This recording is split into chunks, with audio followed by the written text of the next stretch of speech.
Belum sih sepertinya. Kayaknya sih enggak. Enggak sih kayaknya. Untuk saat ini dan kedepannya iya. Iya. Kebetulan ya.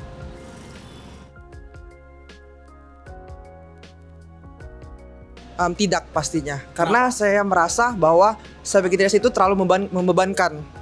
Jadi kalau bisa, saya sudah punya dana pensiun, dana darurat juga, dan saya tidak mau menyusahkan anak saya nantinya. Kalau bisa sih enggak ya. Tentu sih enggak. Kenapa, Pak? Karena kasihan membebani anak-anak itu. Kalau memang saya rasa dia mampu dan ada rezeki lebih, kenapa enggak? Harus bisa, iya. Harus bisa. Betul. Ya mungkin saya akan mengajarkan apa yang diajarkan oleh orang tua saya aja. Berarti nggak apa-apa dia jadi sandwich generation? Ya nggak apa-apa.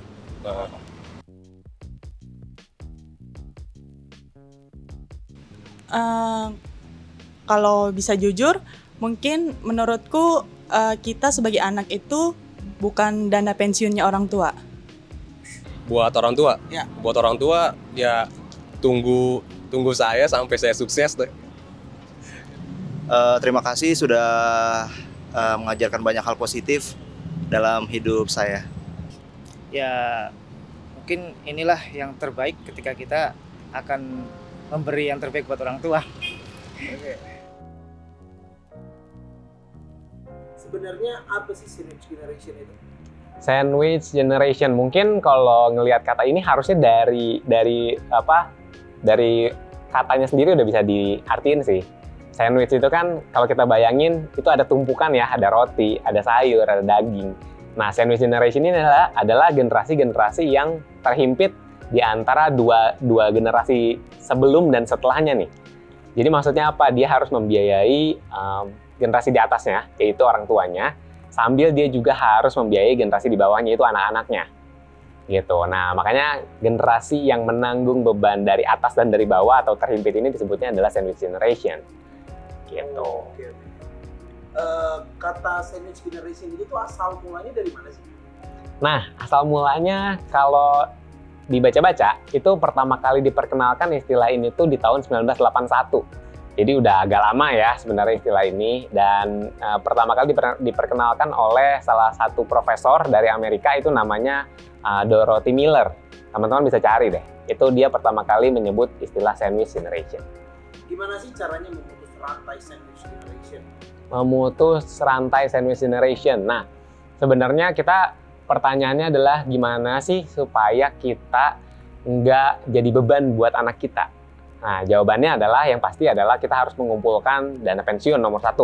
Gitu. Karena awal mulanya tercipta sandwich generation ini, ya karena pendahulu kita, orang tua kita itu nggak ngumpulin dana pensiun.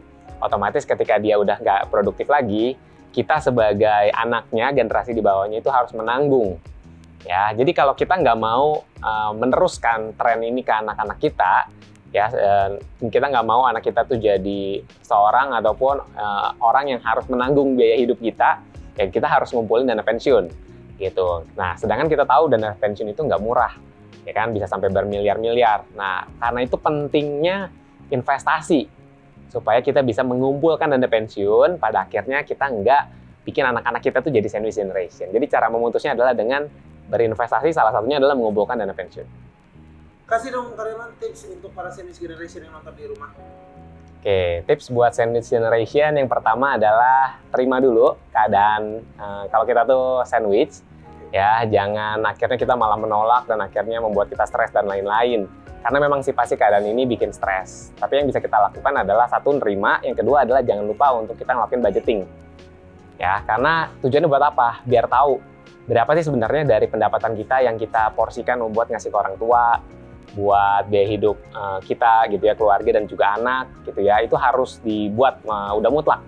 Jangan sampai kita nggak budgetin dan akhirnya nanti pendapatan kita tuh habis nggak tahu kemana. Bisa jadi terlalu banyak mungkin membiayai orang tua, akhirnya buat hidup keluarga sendiri itu kurang. Jangan sampai kayak gitu. Jadi lebih ke penerimaan diri dulu, yang kedua baru harus diatur secara keuangan.